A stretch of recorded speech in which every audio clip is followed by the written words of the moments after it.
Okay, when we do the distributive property with a fraction in the front of the parentheses, we do it the same way. So we're still multiplying 1/2 times y and 1/2 times the negative 10.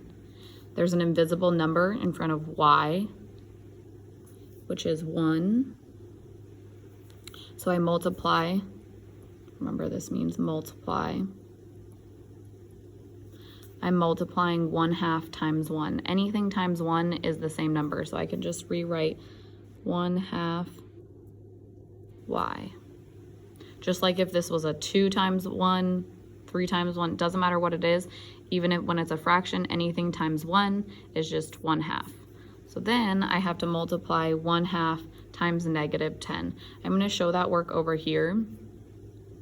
1/2 times 10. 10 is a whole number, and anytime I have a whole number, the denominator is always the same. It's always 1. Just like the invisible number is always 1, the denominator is always 1. So I'm going to write that up here. Whole numbers have a denominator of 1. I'm going to show that. Whole numbers have a denominator of 1. So then when I go to multiply this, just like we're doing in our bell ringer, I'm multiplying straight across. And this is negative 10, I forgot that. 1 times negative 10 is negative 10. 2 times 1 is 2. And then I can simplify this because 2 can go into 10 and the fraction bar tells us to divide. Okay, so that tells us to divide. 10 divided by 2 is 5, and it's negative because the signs were different. So that becomes negative 5. Final answer, because that has a y, that is a constant. I can't combine those. That's it. Again, that work over here, if you need to pause that and see that more, that becomes, I'm going to write that over there too. Negative 10 divided by 2 equals 5. Okay, so I'm going to go down here to number 2. Same thing. Multiply. 1/3 times 3. I need to show that work now. 1/3 times 3. Again, this is a whole number, so it has a denominator of 1. And then I'm going to do 1/3 times 12.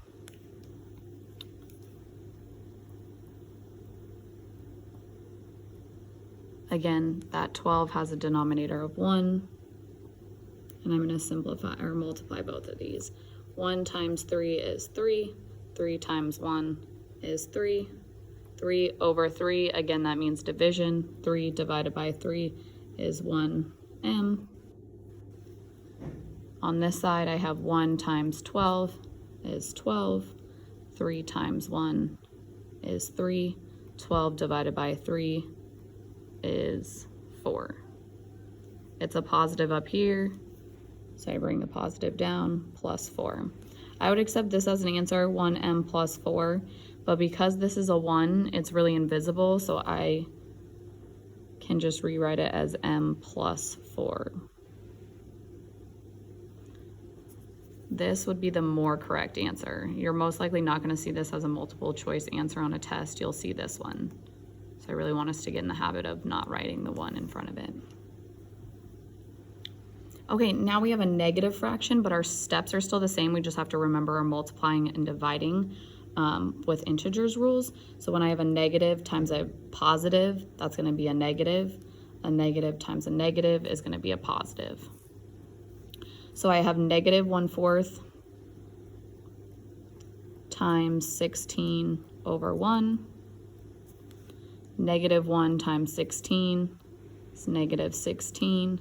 4 times 1 is 4. I need to divide that to simplify. 16 divided by 4 is negative 4. That was for my first multiplication. Then when I do my second multiplication, negative 1/4 times negative 4, negative 1/4 times negative 4 over 1. Oops, you can't see that. There you go. When I go to multiply those, I get negative 4, or sorry, I get positive 4 over positive 4, because a negative times a negative is a positive. 4 divided by 4 is 1. So I have negative 4n plus 1.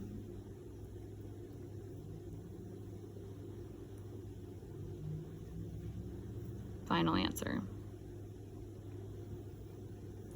Number 4, 1/5 times r and 1/5 times negative 15. Again, this r has an invisible coefficient. That's 1. So when I do 1/5 times 1, I just get 1/5. Don't have to show any work for that. 1/5 times 15, I'm going to show over here. Anytime I have a whole number, I write it over 1, and then I can just multiply straight across. That was a negative 15. 1 times negative 15 is negative 15. 5 times 1 is 5. When I go to divide those, 15 divided by 5, I get 3. And it's negative because it was a negative times a positive. The signs are different. So negative 3 for that. So I'm going to go put this in my answer, negative 3.